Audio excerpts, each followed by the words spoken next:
umaga sa inyong lahat. Ako po si Augustus Avillanosa, ang may-ari ng Seaside Marine Fish Farming dito sa Puerto Princesa City.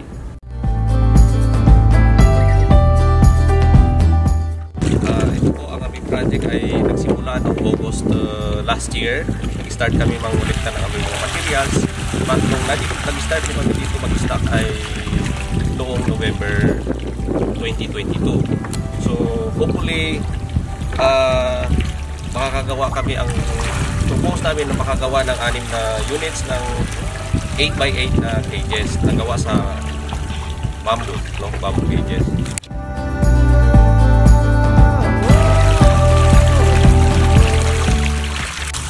Ito ay mga fingerlings na in-stock last year. So ang mga stock namin ay nagagaling sa BFAR, fry na inalaga namin sa fish pan. Yung iba naman ay sa wild.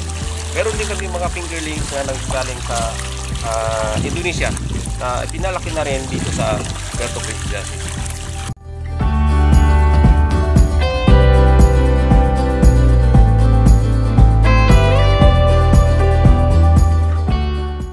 Sa ngayon, ang design namin ay or yung size ng aming cages is for 8x8.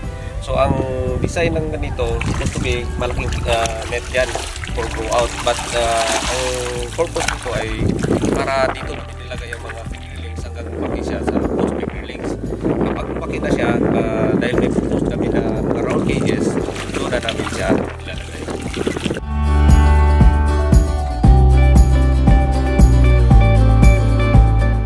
So ito yung mga alaga namin na ito ay ma-harvest by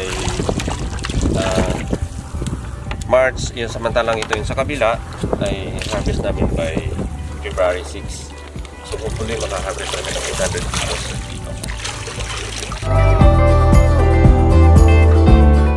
So sa ngayon, yung bangus industry dito sa Puerto Princesa at saka sa Palawan ay kung titingnan natin bago pa lang sila marami ng mga fish cages ang nag-aalaga ng bangus, pero yung production natin ay kulang pa rin.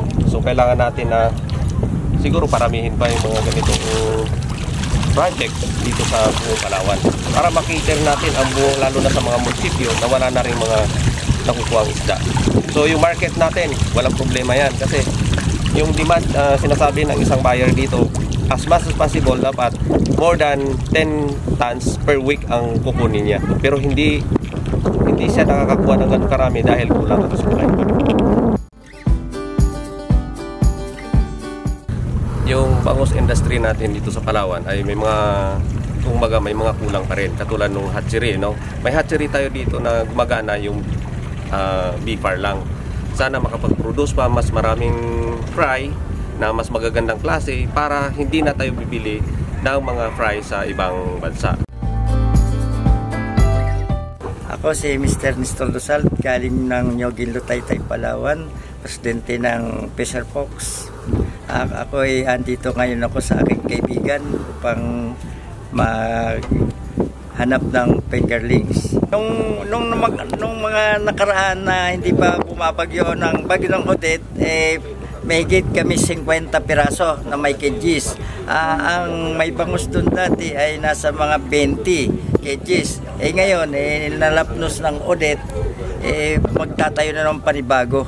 Ang kailangan ng bawat members ay pinakamababa 5,000 o tumaas pa ng konti. Pero ang sabi ko sa kanila, magsimula tayo sa 5,000 para matugunan natin ang pag-aalaga ng similya.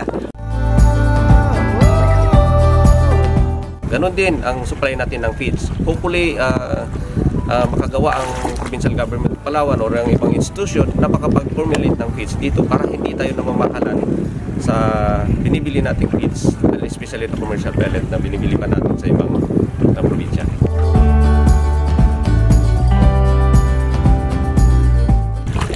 Nagpapasalamat ako sa project na ito maliban sa aking partner na sumuporta dito.